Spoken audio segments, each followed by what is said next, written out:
first-time Gundam watchers. Welcome to the House of the Universal Century.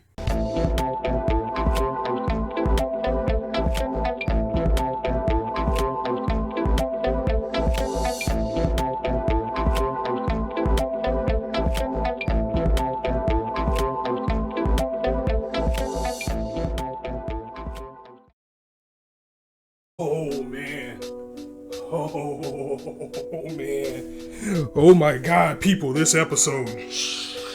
Oh, wow, another death. Wow, but come on, let me stop acting like I knew it was going to be a shock. Because it's not. Just like I said, welcome to Real Gundam, people. So, Tekkadan has lost another member. And this member was big as we lost Orga this week. As the old saying goes, you cut off the head, the rest will fall too, or they will just follow it. We saw this similar with Rustal as well. And you know what, this video might just be me talking about one particular topic, so I hope you guys don't mind. But first and foremost, let me get something out the way, because with Orga dead and being gunned down in this matter, the biggest question of it all is, who did it? Who shot him? And I said that if I was wrong about this, I will admit that I am. But I think the person behind this was Farid. It had to be Farid, because I said, it's too late for him to betray Tekkadan. He wouldn't gain anything from doing this. But at the same time, the way they build up certain things in this episode is highly going to be a hell of a red herring, or he actually did it because he was actively shopping Mikazuki, basically, because he asked Mikazuki on 2 occasions. He said, what are you going to do? And Mika was like, I do whatever Orga says. I told you, I'm not listening to anybody else. He asked him again, not asking about what Orga's going to do. What are you going to do? He got the same answer again, and Farid looked like, okay, so you only listen to Orga, huh? So if I take out Orga, then I can have this kid as a weapon. And we've seen that he's been trying to be this mentor for Mikazuki for the last few episodes and mostly throughout the series, because he knows this will be a big tool at his disposal. And we even see Orga step in by saying like, hey bro, stop trying to poach my members. Back off. And I don't think Farid took that nicely. He's kind of like, okay, so you're in my way. Because his whole thing is Tekkadan just wants to escape. They just want to go home. Farid wants to keep fighting. So if he can get Mikazuki on his side, he can definitely do that. And if Orga's in the way for him fighting, then hell, your ass is out of here. And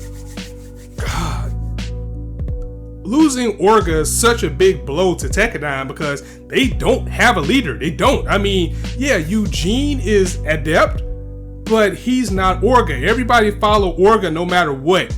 And with Farid, if he's behind taking out Orga, and now Orga's gone, they're probably going to look at Farid to leadership, or at least that's probably what he's expecting. And at this point, do they really have a choice? Man, but I can't act like the death of Orga didn't hit me. It really did, because he built up so much to get Tekkadan to where they are, down to the point where they even had the perfect plan. But it just all didn't work out that well. And let's talk about the plan. I mean, basically what they were going to do is they were going to escape through a tunnel. Through that tunnel, they would have had to get to a ship that was going to smuggle them off. And props for showing Ozzy back. The girl Ozzy's back looking clean. Being the head of Tewaz with the white suit and the hat just like Nazi, looking real clean. And she was like, I got a private word for McMurdo that if you guys need to be smuggled anywhere, I would do it. So that was the second part of the plan. They gotta get through the tunnel, or fight through the tunnel. They gotta get to Ozzy to smuggle them back to Earth. And then when they get to Earth, they got Makanai, who Takaki's actually working for Makanai. So he did something for himself. So he's gonna get, if they can get to Earth, everything is in order. But they're not gonna be able to do it with their leader Orga, and that hurts me so bad. I mean, yes, I expect it, but it hurts because even what he said, he was like, as long as you guys keep moving forward, I'll be there for you at the end. Man, that was deep. That was a really deep episode. This episode, it felt like it went by really quick because besides that punch that we got at the end of the episode, it was really just very fast. So But it was a phenomenal episode overall. There's still some things that irritate me. Like, that fucker Yoke is still alive. Why is he still alive? He needs to go. Let's protect Akihiro. Let's protect Atra. Get Yoke out of here. This guy can't even kill himself because Rustal had a plan basically to make Tekkadan look like the aggressor. So he sent Yoke out there, and Yoke was supposed to just let them attack first. But no, he saw Farid and he was like, I'm gonna be an idiot and go try to fight for my people, and went forward. And this fucker can't even surrender or kill himself, right? Because Farid, he was like, okay, so you're just gonna come in and try to draw me to be the aggressor? Fine. So he went in and slashed him, then cut into his cockpit. Didn't even kill him. You just heard that sly laugh at. It's like fucking Yoke. I mean, this guy's still here. He's clearly here to troll us. But I need to find out who is right in this series. I know it's a female, but she took this shit back to Universal Century Gundam. I mean, where nobody is safe. Gundam is definitely the Game of Thrones of anime. I mean, nobody's safe. And we've seen this week after week after week, and we've seen it again with Orga being down. So that leads me to a couple of things. There's a couple of people I want to shout out or point out. First off, shout out to my boy Memory over at Memory Reacts. Man, we've been conversing back and forth, and this is his first Gundam, so he's like, I knew it was gonna rock me, but I didn't think it was gonna rock me like this. And I told him, welcome to Real Gundam, baby. Don't rage quit. Don't give up on this series. We still got 2 episodes left, so it's going to be bittersweet for sure. It might not even have a good ending. Again, I've been telling people it's not uncommon for Tekkadan to straight up lose his battle. Don't be alarmed if that ends up happening, but don't give up on it. Don't rage quit on it. Take this, embrace it, learn what real, true, heart-wrenching anime is like. Take this and want more of it. Become a Sith, just like me, because I've watched Universal Century Gundam, so I know how real it can get. So stick with it. I know it hurts, but don't rage quit on this series. It is too good. Also, to my boy No Content, who was trying to tell me to stop counting Tekkadan out, like, oh, I know Shonen. This is like Shonen. They're gonna fight through. Did you see season 1 where they were the underdogs that came back? Yeah, about that. Now Orga's dead, and who knows who else is gonna die before this is all over. Gundam's not a Shonen. I feel like I've said that, and sometimes I feel like I shouldn't have had to say that, but yeah, now everybody knows Gundam goes there. Everybody's not gonna get out. We'd be surprised if anybody lives at all. Now I don't sound too crazy, do I? I mean, I know I have to eat what happened with Farid, because I was like one of the big people that was saying it's too late for him to turn his back and betray Tekkadan. But now, yeah, looking at some of the reasoning that he did this, I think he probably did. So yeah, I'm wrong on that one. But for telling you guys, welcome to Universal Century Gundam, that real Gundam, that Tomino Tears Gundam, take my hand. Join me. Welcome to what Gundam is really about, people. All this makes me really concerned for Mikazuki, because now with no Orga, he has no filter. But I wonder how is he going to go about this? We know he's going to go to rage mode. He's going to have to, and he's going to wreck shop. But will that be a directed rage? Is he going to get manipulated by Farid? Or does the character itself have enough development to know that this guy's up to some shit and I'm not going to follow him, and we're just going to fight to get home? Screw you. And if you're in our way, you got to go out too. Because definitely Farid is going to have his own things to deal with, especially with Rustal and Galeo still coming for his head. But it probably would catch him off guard if Mikazuki decides to just wreck him as well. That wouldn't be good for him, but props to Mikazuki as well for straight up being a harem king. I mean, not only with Kudelia confessing her love for him, but we already know Atra has his kid, and they both like said we love you and kissed him at the same time. Wow, this guy is winning no matter what, even if he is gonna die when this is all over. At this point, the only thing that I can really root for and will tear me apart like everybody else is right now is that if we lose Akihiro, because of course I expect him to die, but the guy's been through so much that at the very least, I say maybe him and Hush deserve to go on and maybe make another series.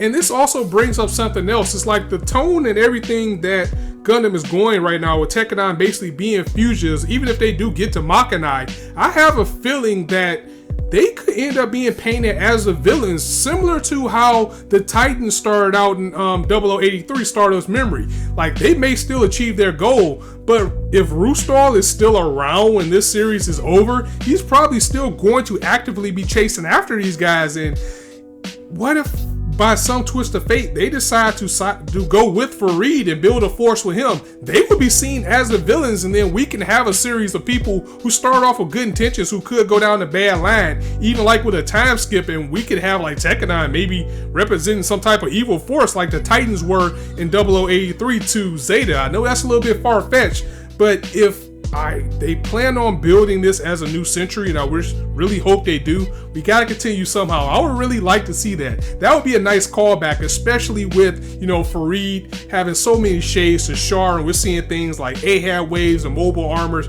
things that made Gundam what it is coming back. It would be nice to kind of see that difference in take as well as seeing maybe, the heroes becoming the villains, even if it was unintentional. And Rustal's plan is still working to the maximum capacity. I mean, this guy really is smart, whether you like his underhanded tactics or not, because he's broadcast to pretty much the world that Tekkadan did not surrender, and now they have the order to take them out no matter what, and that's why he wanted them to be the aggressor first, and he sent Eoke out there, and the idiot still insinuated the plan, but the way he failed too. So that makes it hard for anybody that's even associated with Tekkadan, like Zack, and anybody that decided to go with him after Orga said anybody can leave. They're looking now like, since we're aligned with Tekkadan, we're enemies no matter what. No matter what happens, we're gonna die. So we might as well go ahead and suck it up and go back to the castle and try to help these guys too dig this tunnel that they have to dig in order to escape. So Zack and Eoke has kind of been a pain point. I mean, not so Eoke more so much as Zack. Zack is basically just being a viewer and basically pointing out that what they're trying to do is impossible. But at the moment, I don't think they need their belly aching right now. Like when he came back, everybody was looking like, what are you doing here? He's like, well, we're gonna die anyway, I might as well help you guys. I'm like, piss off, dude, get out of here. I mean, I'm still rooting for Tekkadan, of course. I'm just not ignorant to the fact that they all might die. Or if not all of them die, we're not going to get the people we want.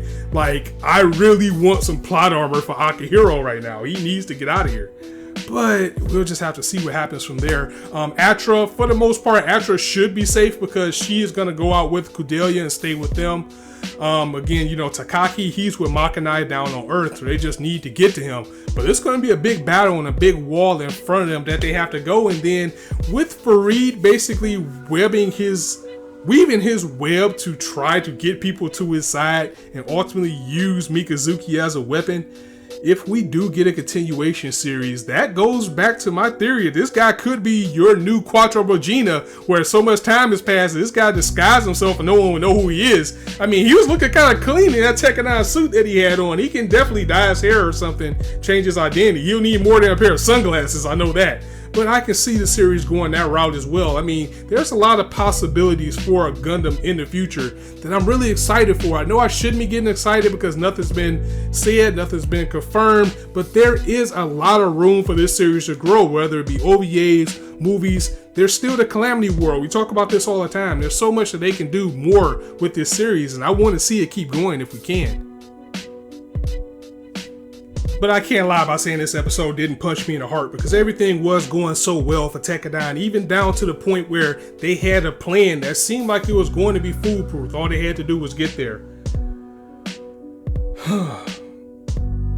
And then for that car to pull up and to shoot Orga, and the Orga to actually take the bullets to protect Ride too, because Ride is broken up. Ride's not going to be the same. Chad took one to the shoulder. Ride basically got covered and shielded by Orga with him taking all those bullets to the back, and Ride's on the ground. He's just crying. He's like, you shouldn't have did this for me.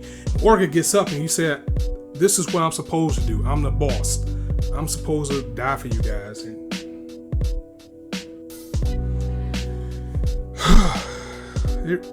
now that I think about it, it really does.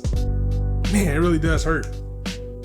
But again, this is war. You can't expect everybody to live through war, and then when you get to war, you got tactics that people don't think of.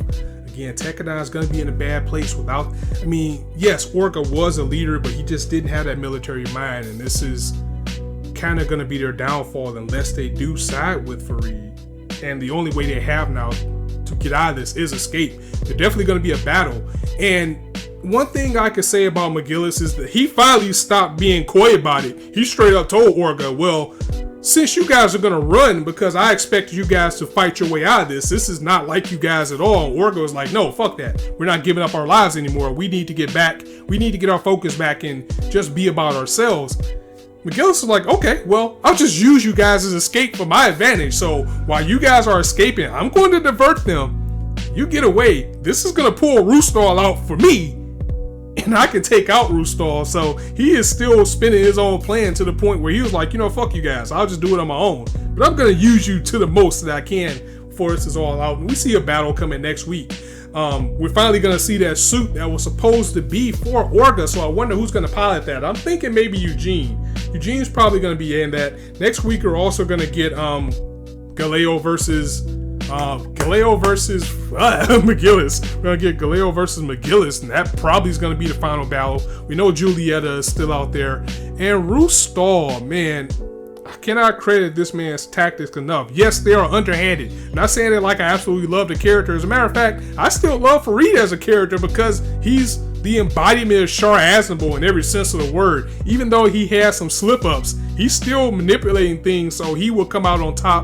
And just like Rustal, while Rustal doing all this publicly, that's gonna do nothing but elevate him. And also something big that's coming next week, we see Mika saying that, Astro wants to know what we should name the baby. And he says, McGillis Farid. I don't know if that's going to be the name of the episode or that's what he's thinking about naming his kid.